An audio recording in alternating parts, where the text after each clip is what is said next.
Assalamu alaikum and welcome to Perspective. We know about the attack in Sarwar. We'll be talking about that, the constant perpetration of terrorism that's coming from the Indian side that we've seen post Pahalgam. This new spate of terrorism that is of course perpetrated by India. We'll be talking about the ramifications of this. We saw the Prime Minister Shehbaz Sharif at the Quetta Command and Staff College, and of course the COS also. Of course, the Prime Minister talked about how Pakistan is flying high after military victory over India. We'll be talking about the recent confrontation, of course, that has been triggered by these baseless allegations, but also the kind of terrorism that we are looking at that is happening as Pakistan continues to bleed at the behest of a neighbor like India. And what do we expect when, of course, the kind of blow that they've suffered recently? We've also, of course, had statements by Anil Chauhan, the Chief of Defence, on record talking about the plane or planes that have gone down as far as India is concerned, for which Pakistan is responsible. We'll be talking about all of this, and we'll be talking about how perhaps it is ego that is making India continuously interfere relentlessly in Balochistan. And all of that today on Perspective. I have with me Wajih Abbasi, who's a senior analyst. Thank you for being with us today. We also have with us Brigadier Retired Nawaz, who is a defense analyst. Thank you for being with us. And Dr. Adnan Sarwar, who is a foreign affairs expert. Before I go to the studio head, I'm going to go to Brigadier Nawaz. Brigadier Sahab, can you hear me? Yeah, I hear you. Brigadier Sahab, we saw the address of the Prime Minister, and the way that, of course, this recent events, the way that they've unfolded, the way that they've exposed the narrative of India, that the way that they've shown to the world what Pakistan is capable of. The after effects of that, as we speak today, and what we are seeing in Balochistan, how do you look at this? Because of course, we have presented evidences to the world. We will continue to do so, but there seems little doubt about where this terrorism is coming from. You see, the point is the world knows what is happening around. Pakistan is told many a times.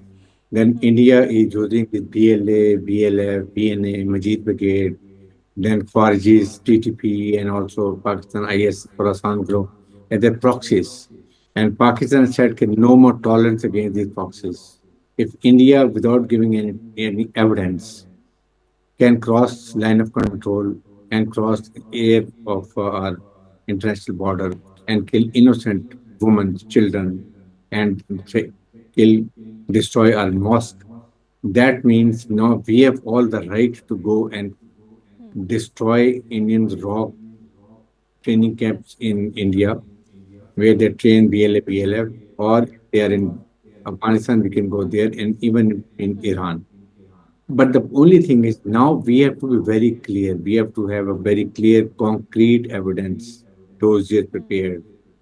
And when we carry out negotiation with Indian, whenever we sit through the mediation also, there, because we are the victors, we are on a very strong wicket. When you're strong, you negotiate on strong terms. And the country which is really on their knees, they have to accept the demand of the victor. So that's the point I would say. We should be very clear that what war we want to talk about it. Kashmir should remain on an agenda. It's a very important point. India will never ever suspend inter-border treaty. Number two, India will never interfere with Balochistan the way they are doing. A school bus, they've killed innocent 8 children, and so many are injured. And what they did in Jafar Express, what they are doing in Afghanistan through TTP. We have complete evidence. India has done and crossed our borders without any evidence. So now we have to tell the world we will go and hit India in their own territory. There is no doubt about it. We should be very clear about it. And that has to be the focus point of our discussion when our diplomatic teams have then gone across to tell the world what India has been doing it. And now we've been vigilant because our stature has gone sky high. And India stature has gone right in the depth of sea. This is a big difference. Even Americans are not accepting Indian versions. European Union is not accepting Indian. So I think this is the time we have to go well prepared with our home task, with good communication skills, and we could convince the world that what we want to tell them, and they must accept it. Right, fair enough. Let me go to Wajih. Wajih, if you've heard what Brigadier Harris is saying, of course, you know, the world has to accept what's happening. But the thing is, we've been telling them this for a very long time now. And this recent terrorism that we're looking at, of course, you know, the way that the school bus was targeted, and this incident, of course, you know, in Sorab also. Where does the buck stop for India, you know, in terms of Pakistan laying down, you know, what, of course, is terrorism and perpetration of terrorism, the interference that we are looking at this time? You know, for India, it's no limit game. They have been doing it right from independence. They have done it in East Pakistan, we all know, and they armed and they used Makti Bahani in East Pakistan to dismember Pakistan. They have been using these tactics in KP for last 60 years. They have been using it in Balochistan, they used it in Karachi also. Wherever they find any loophole, any problem in Pakistan, they exploit it. And not only in Pakistan, they have been exploiting it in other countries also. Look at Sri Lanka. It has to face almost 30 years of civil war just because of Indian interference in that country. So it's India's old tactic, and they will use it. We will have to do two things. One, to counter it and put our house in order, and we will have to treat all those people who are sort of a tool in Indian hands with strong policies. And we will have to telling the world, you know, world has a problem. The world has been treating India very in a relaxed manner. India has been sort of a blue-eyed boy of most of the Western countries, and Western countries have been ignoring what India has been doing in interference with the internal affairs of the neighboring countries, in its pursuit of the nuclear weapons and nuclear energy and all those things. So we will have to tell the world that you know, there is something which has to end somewhere, because these type of tactics by the Indian government and the Indian state will lead this region in a, you know, it can lead it on May 10. It could have led this region into catastrophic war, and these Indian tactics can lead this region to a catastrophic war again. So it's very dangerous game, and world should take note of it, and they should stop it. Fair enough. Let me go to Dr. Adnan. Dr. Adnan, can you hear me? Yes, exactly. Dr. Adnan, you know, of course, what Wajih Sahab is saying is true. But if we look at the situation at this time, the way that the US, you know, whether India denies it or not, the way Donald Trump said, you know, sort of talked about both India and Pakistan as two nations at par. We also proved that with, you know, the traditional you know, our warfare with both Pakistan and India. The proof of that is also, you know, being admitted on the Indian side. Do you think that over time, you know, things are changing on the world stage also for Pakistan? Well, thank you very much. You have rightly questioned, and in your question is the answer also, which I'll re-emphasize. And that is that, yes, indeed, you see the world powers, including the top ones, the United States of America and the rest of the others, China was already quite convinced of Pakistan prowess. But somehow the United States and UK and some of the other Western countries were not that clear because of the Indian huge size and resources and its name and fame, so-called fame, economically particularly and technologically. This time, you see, they have come out of the illusion, clearly. And there is that, Pakistan has enormous talent, and in the military preparedness, and particularly air superiority, it has shown to the world. In fact, the world has been stunned to see Pakistan's air power and also Pakistan's land power, where you see, you know that Indians were trying to say that they would be occupying GB first and then some part of AJK, but they couldn't move even an inch from their bunkers. In fact, their most of the posts were brutally destroyed by the Pakistan army at the line of control. So I would say that yes, times are changing. Times have changed, in fact, very dramatically since the last 3 or 4 weeks, because now the United States is very respectfully talking with Pakistan and taking Pakistan's name, and the other countries who were otherwise not that much caring for Pakistan. But now I think they are going to take Pakistan very seriously. And the fact that Pakistan gave a mired response, I would say, still a mired response to what one can clearly say their highly irresponsible attitude in bombing the civilians, the children. 7-year-old child was in his house of a Colonel Sahab was killed, and some other as well. So the point is that the world is seeing all this, and that they couldn't provide any proof whatsoever of the allegation of the killings in Kashmir, where there were some foreign tourists. But the point is that now I think that Pakistan must practice peace, and it has been one of the, I would say, best countries to observe the ceasefires. And to be, I'm going to interject. I want to talk about the post Pahalgam scenario also. You know, at this time, the kind of terrorism that we are looking at, that the perpetration of terrorism, using the soil of other countries, what is happening in Balochistan. Yes, indeed, this is a reaction. You see this as a direct reaction of the way that, Pakistan showed India, what our power is in terms of, of course, their planes going down. Of course, we saw the lies which are now being acknowledged also. But the question is that is this, on the stage of the world, when they go, they've also gone to tell their story. How is this corroborating with what they are doing in Balochistan at this time? Well, you are very right. In fact, I was coming towards the same point that you are alluding to.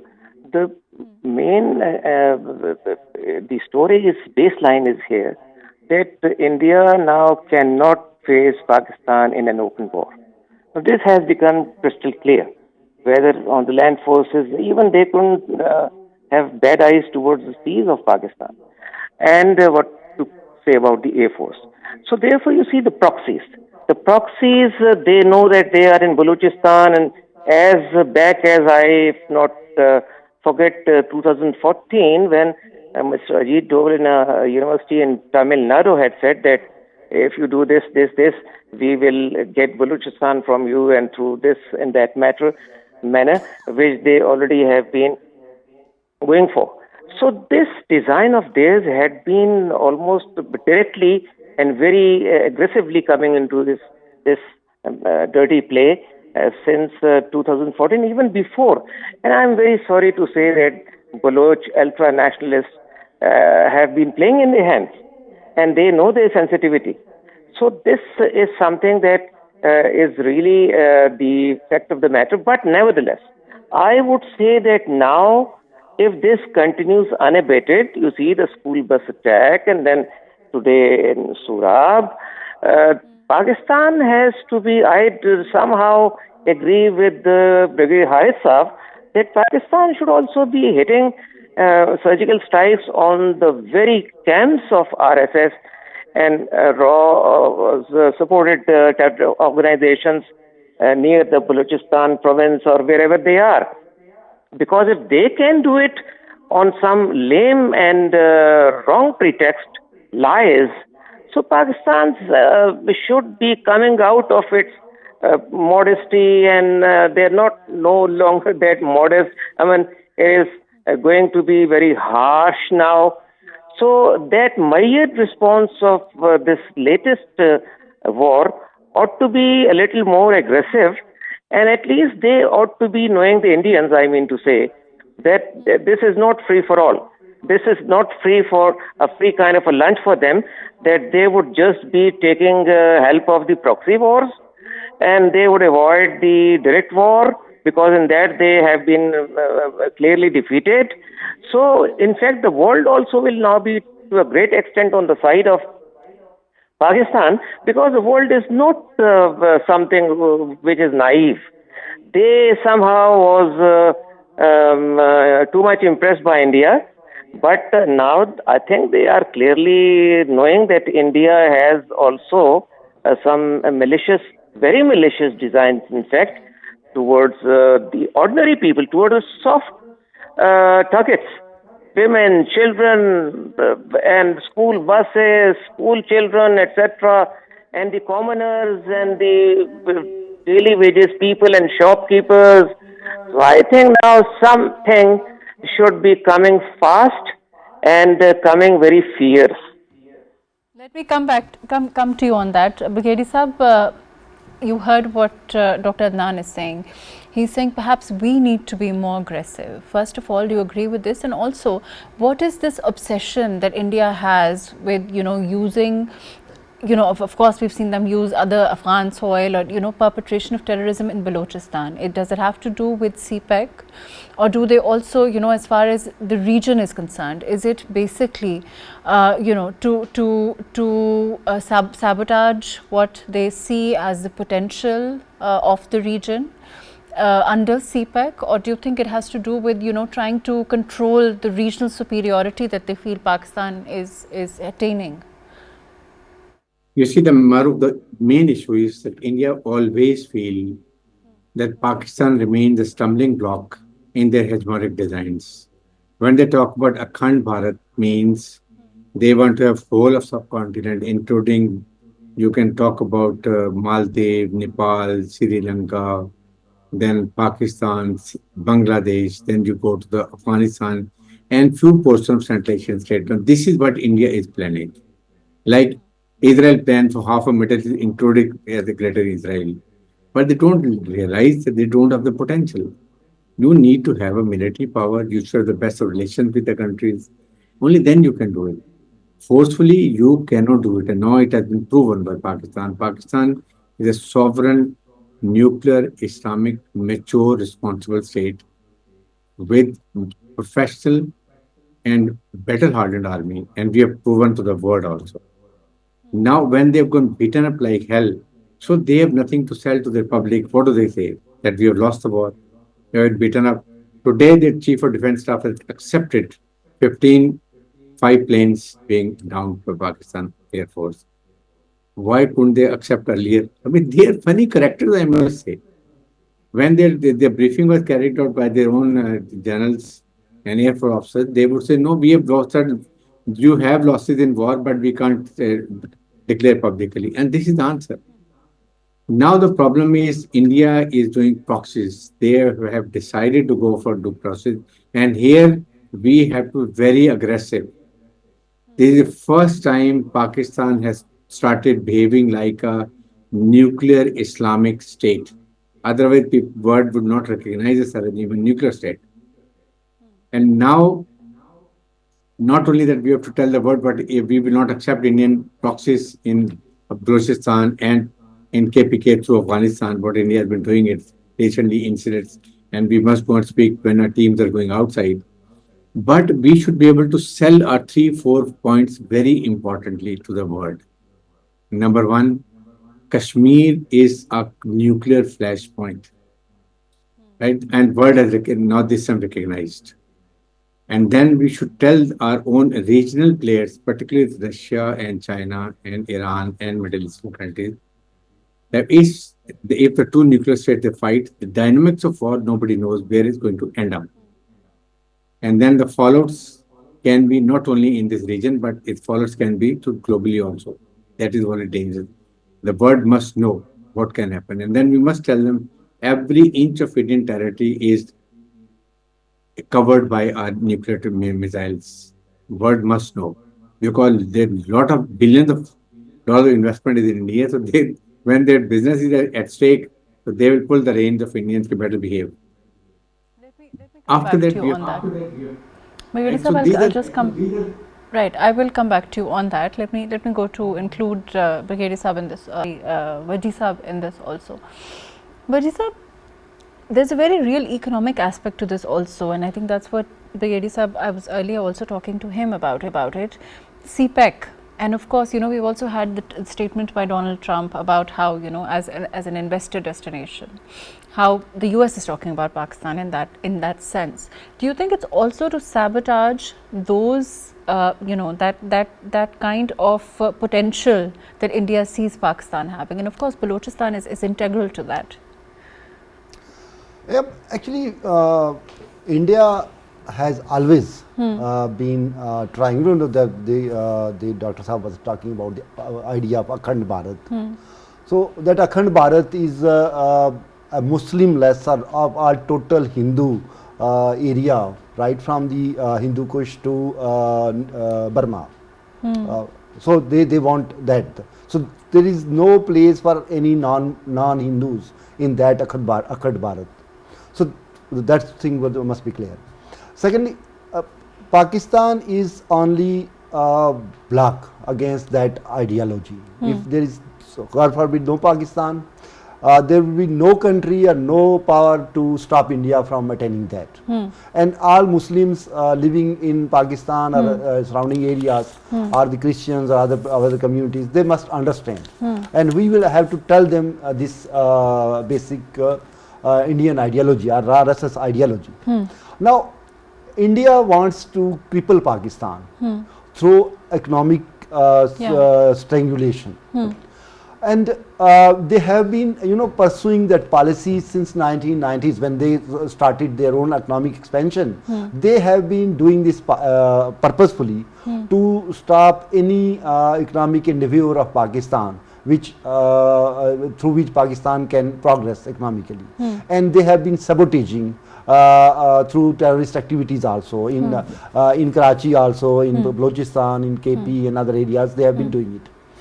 Now, CPEC was a sort of a you know, an opportunity for Pakistan, in which through which the Chinese investment was coming in, and there was some hope that this investment will put Pakistan on the economic progress again, and Pakistan will become an economic Pakistan get economic stability. And that is the reason that India wants to specially sabotage that region. And it is doing not only in Balochistan, it is doing right from Punjab to Gwadar. Let's keep that in mind. They're trying to create their people, their cells in GB. They're doing it in KP. They're doing it in Balochistan, and they're doing it in other areas also. So we will have to fight them, and we will have to take cognizance of that everywhere, not only in Balochistan but in every part of the world, every part of the country, and they are doing it. And we will have to take strong measures against all those people who can be used by Indians in these activities. Let me go to Adnan Sahib. Adnan Sahib, the way that India has exposed itself is at least, you know, partway responsible to the kind of reaction that we've seen from the world post Pahalgam and during the post, you know, Pahalgam, the way that it was hastily cooked, the way that there was no evidence to back their claims. All of those questions were asked, not, you know, of course we asked them also. We also said we, you know, the inquiry, investigation, an independent investigation, but those questions the international media was asking also. Do you think that, you know, of course the effort to expose them more on the international scene has to take, you know, of course the government is doing it, but you think that that has to be on a huge scale as far as, because we need the world to react also. Do you think that there's a chance the world will react? In fact, you see, you are absolutely correct. Pakistan has been doing a lot though. Still, you see, I believe that the Pakistani delegations which are set to be moving out from 2nd of June, that is made a continuous process to all parts of the world, and in all parts of the world, in all the major countries, diplomatically and very elaborately presenting all the facts of the lies of India, and that all that is said by them has been without any proof, and they have been escaping from the open, transparent investigation. And the Prime Minister of Pakistan, in his last address at Pakistan Military Academy, first of all mentioned that, and after that there was no word, believe me, from Indian side that yes, okay, we are also ready. So this means that that is their very, very shameful situation. But then I would say that Indians have dispatched their representatives on 21 or 22nd of this month, which is ending today, and they are moving from all the important capitals to another. But Pakistan delegation should also be very, very active and should be taking with it documentary proofs and the video proofs. And Kulbhushan Jadhav has been in Pakistan custody, and that it is clear to the world that this RSS, by the way, came into being in 1925. And Mr. Modi, I must not call him anymore Mr. Modi. He is actually the butcher of Beirut and the butcher of many Pakistani civilians and children and women, etc., innocent people. He has been its alumnus. And while you see they talk a lot about Jaish Muhammad and Lashkar-e-Taiba, at least Pakistan has officially proscribed them, both of them. But the question is that has RSS been proscribed? No. They are shown on the main Indian TV to the world with lathi and sticks, and inside they have more lethal weapons also with them. So, and they are the active arm wing of the state of India. So this all should be very eloquently and forcefully. I mean, Pakistan must also say, let be a debate, open debate between the top Indian national security people and the politicians and the Pakistani ones. Let me go to Brigadier Haris Nawaz ji. The recent statements that have come from, for example, Anil Chauhan, who is the Chief of Defence in India, and a lot of there's certain Air Force officers, the recent interviews that have surfaced. Do you think that there's a growing realization in their their forces that what Modi did was perhaps very hastily done, and also they keep talking about how the lessons they need to learn from this? Do you think that they're finally realizing that Pakistan is a force to reckon with, and that this is not a country that they can just launch missiles against? Mahrukh, let me tell you one thing. I think one thing has been very clear during this conflict, that Indian military forces and the military government, there was a big divide. There was a divide. They didn't have any coordination. And that is how, if you recollect, before 6th or 7th, I think a day or two earlier, they sacked Northern Commander of where 15 Corps, 16 Corps of Kashmir and Gilgit-Baltistan. Then they sacked their Deputy Chief of Air Staff, who said that, I think he told openly that our pilots are not well trained on failed so far, so we should not prematurely put them into the war. Third, they were not well prepared. It was only this group of four, like Narendra Modi, Amit Shah, Rajnath Singh, they wanted to go immediately for it because they thought that Pakistan society is polarized at the time, and they wanted to exploit the Pakistan youth, not realizing when the question of Pakistan sovereignty comes, then the whole nation is going to stand together. And that's what Indian Prime Minister said. I am addressing to the youth of Pakistan. Yeah, you eat roti or then you get ready for the bullet. I mean, he's an idiot of a person, not realizing that for Pakistan, everybody will stand united and we fought as a nation. He never realized. You see, So, this is the difference, right? You see their prime minister sort of coming out and making these irresponsible statements, you know, while he's addressing gatherings, and then you see members of their forces who are constantly cautioning, and you know, their statements are cautionary, their statements are guarded, their statements are, you know, sort of taking cognizance of what they're up against. so you see, then when you have lost 5 aircraft, accept it in, you see, at Pakistan level, DGISP told them we lost 11 to 12 military persons. We lost so many civilians. What all we have losses. There's no doubt about it. It does happen in war. But why are you hiding when you're raising white flag on the Kashmir border? What does it mean? Your post is destroyed. 1 or 2% left. They want, please give us mercy. Don't kill us. That's what it is. And when you go for brigade headquarters, I have been a brigade commander, know how many people are there and what must have happened to them.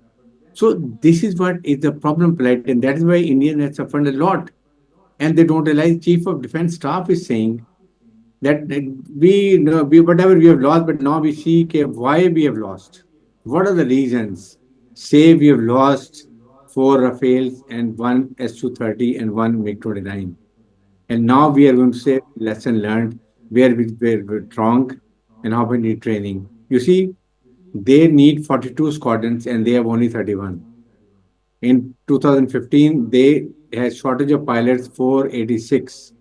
And now in 2021, they have 596 shortage of pilots. They're not coming. They're scared of Pakistani pilots. This is a state of affairs. Just imagine. So they have no will to fight. You see, the problem Pakistan Indian is Pakistan military forces, they are well trained. They have a lot of exercises. They have a lot of interaction. They have an inspiring command. Then they have a Jazba Imani. And then they have the desire to Shaheed. That is what is the focus. Right.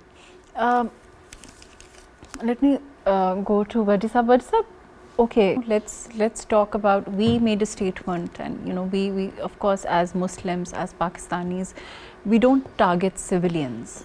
The way that India continues to perpetrate terrorism and target civilians, we've seen, you know, children, the school bus incident, what happened in, Sorab, and now, and overall, that is a trend that we've seen in Modi-led India.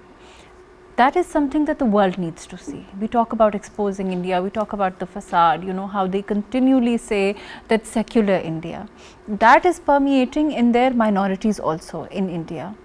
Do you think that the US overall, as a country that, you know, as a world power, has been able to see this? And of course, you know, regionally, in the, secondly, I mean, there are two prongs to this question. Secondly, as far as the regional power is concerned, they're taken aback because they see themselves losing continually to a country like China and then Pakistan.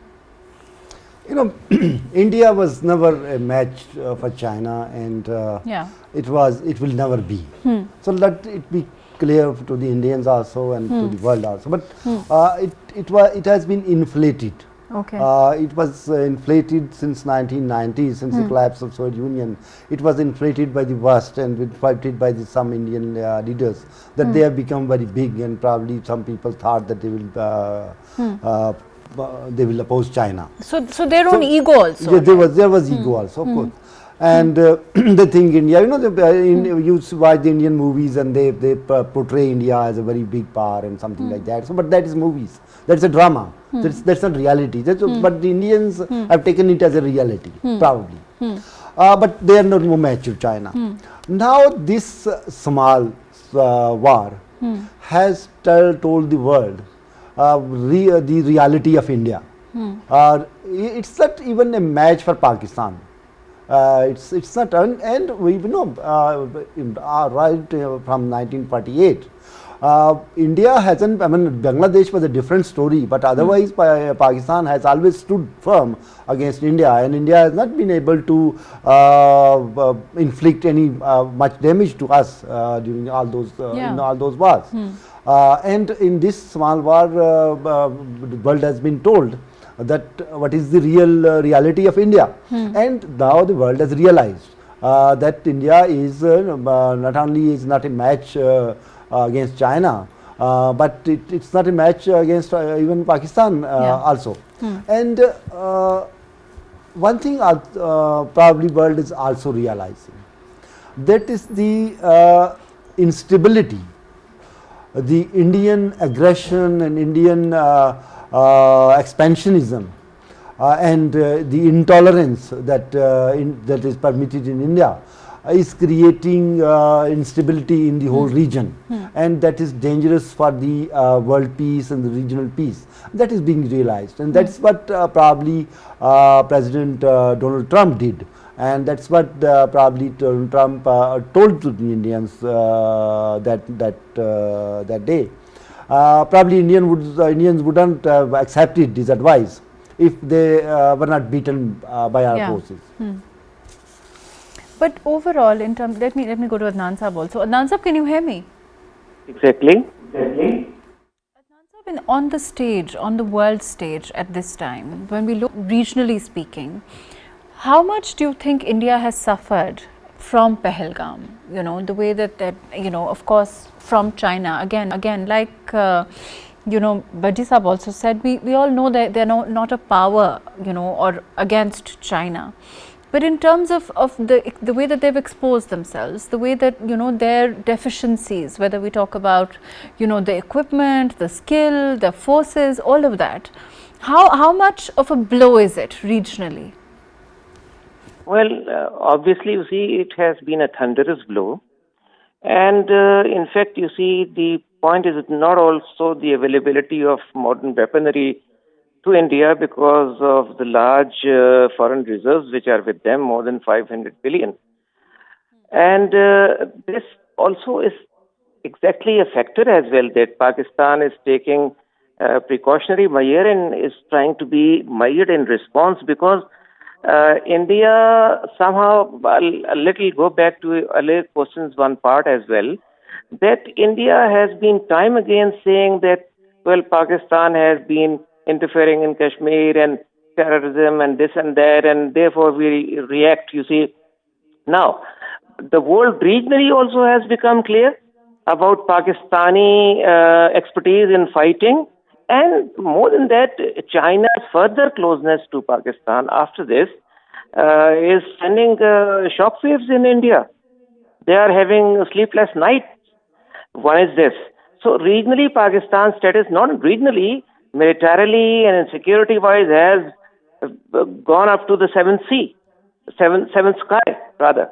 But the point is that, in fact, you see, Pakistan has to be very, very meticulous now in exposing the Indian lies in the region outside to the world, that India's all products are in fact to create territorial problems in Balochistan and the rest of the places. And, you know, I would also like to mention here that they are trying to get the Bangladesh model implanted here, in the sense that they would say that, well, Balochistan's majority of the people, separatists, they would be fighting Pakistan army and we will somehow subdue Pakistan army in that kind of a... But there is a hell of difference between the East Pakistan's case, because, as Brig also said, or some other panelists, that there was a 1,000 miles difference in air blockade and sea blockade. That was a different story. But if they want to create Mukti Bahani in the shape of BLA and PLF and TTP, etc., they must be taught a lesson. But I am worried here of one thing, that Pakistan lacks those kind of economic power and political stability, unfortunately, due to some irresponsible political attitude of some very minority political parties, which India has. And then, you see, Pakistan, therefore, first of all, is concentrating on their camps inside Balochistan and in the KP. And thanks Allah that it has been heard that Afghanistan is realizing Pakistan's security problem. Let's hope they also do not allow the soil of Afghanistan to be used against Pakistan. Just not that those who fight would not be called as jihadis. This is not enough. I will like to candidly say this. But let's hope that this is the first step from their side. They have to do a lot more. And their connection with Balochistan separatists. And as we have been saying, they are not there's no Balochit in them. There is no Pakistaniyat in them. There is no humanity or insaniyat in them. They are cold. Of course, we saw those that perpetrate, those were being treated openly, in India. There's all evidence of that. And like you said, the world has seen now. Yes, exactly. And now the world should be realizing, opening its eyes rather than remaining in illusion or delusion that India is very peaceful and is economically progressing. India is sinistrous. They must now accept it openly. Fair enough. Thank you so much for being with us. Unfortunately, that's all the time that we have. Thank you for joining us, Wajih Abbasi Saab. Thank you for with us. Brigadier Retired Haris Nawaz. Thank you for joining us today. Dr. Adnan Sarwar. Thank you for being with us today. Of course, the perpetration of terror in Afghanistan continues relentlessly, even as we speak. And that, of course, Pakistan is cognizant of. We've said, we've pleaded to the world. We've also shown the world. But we've also shown India, and of course the reaction is stemming from the blow in Pahalgam. We all know that.